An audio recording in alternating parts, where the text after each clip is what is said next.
Driving home and my maintenance required light is coming on. That means I just need an oil change. So today I'm going to be showing you how to change your oil on a 2014 Toyota Corolla. And that's all it is with maintenance required. It's just time for an oil change. So I'm going to go through the actual tools that you're going to need. The first one is going to be your oil filter cup. This is going to go on the actual cap itself. This one has a cap. You're going to remove the cap and insert the new oil filter. The second one is going to be your 14 millimeter. The 14 millimeter is going to go for your drain plug. You're going to want to take out the drain plug. Any 14 millimeter will work. This one's just a 3/8 drive on a socket. The last thing you need, if you're going to go really precise, is your torque wrench. You're going to want to torque your actual drain plug and your oil filter cup. But these are the two basic tools, especially if you're doing something like this, that you would need. Obviously, you need a jack. Get creative with the type of jack you use. You can even use your spare tire jack, and you need somewhere to put the oil. But other than that, these two tools will help you get squared away and finish up, especially with any Toyota Corolla, Toyota Camry, or most Priuses. First thing you're going to want to do is definitely release this cap. Just put it right there. Pull your oil dipstick.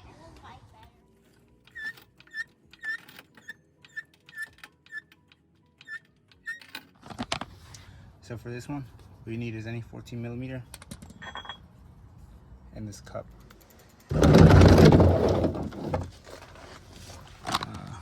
So I got my 14 mil out. Now what I'm gonna do is just take this guy out, let that drain for a minute.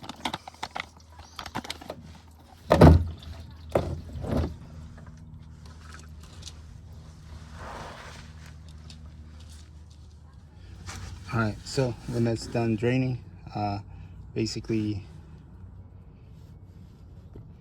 these will come with a crush washer.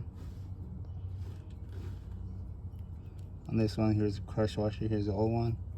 Came with a new one. Put a new crush washer and put that plug back in. That's it. I'm putting my 14 now.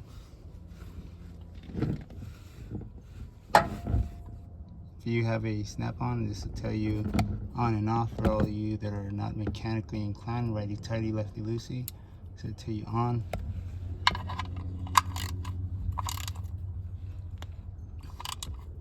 That's all the torque you need. Definitely grab from right here. You put that in there, right there. Righty-tighty, lefty-loosey, same deal.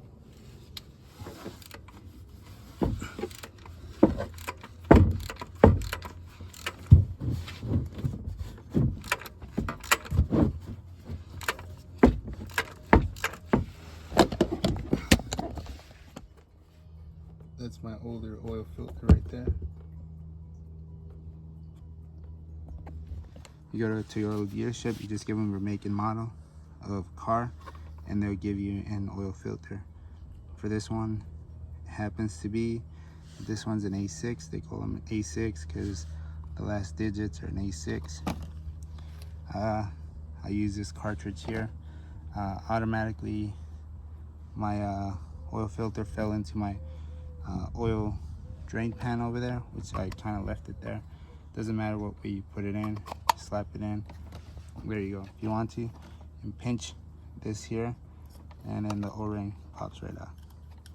Just ride it out all the way to the top. Pop it out. Throw that away. Slap it in there.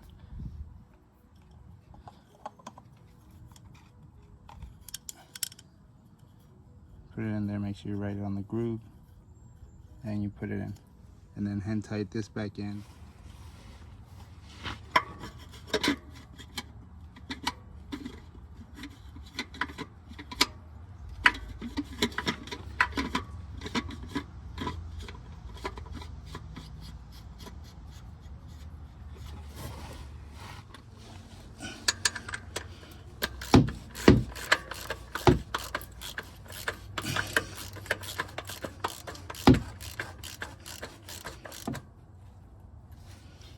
Again, that's it.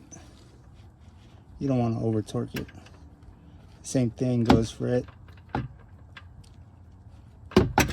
I'll show you on a torque wrench how you would do that. But most definitely, if you hold it here, you turn that, that's it. You don't want to pull it from down here because I can still go on it, but I definitely don't want to give it that extra swing.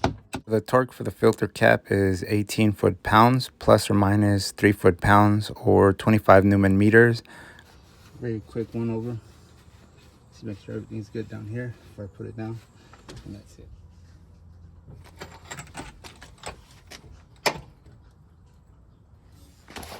Last thing I do is I get my 0W20, which is the oil that you're gonna need for this car. For this, I got high mileage, but any advanced full synthetic motor oil will work for your liters. And this is your quarts. 1, 2, 3, and 4, and it gets murky between there. Here's the part that gets a lot of people actually adding the oil in there. So common knowledge tells you that 32 ounces is 1 quart.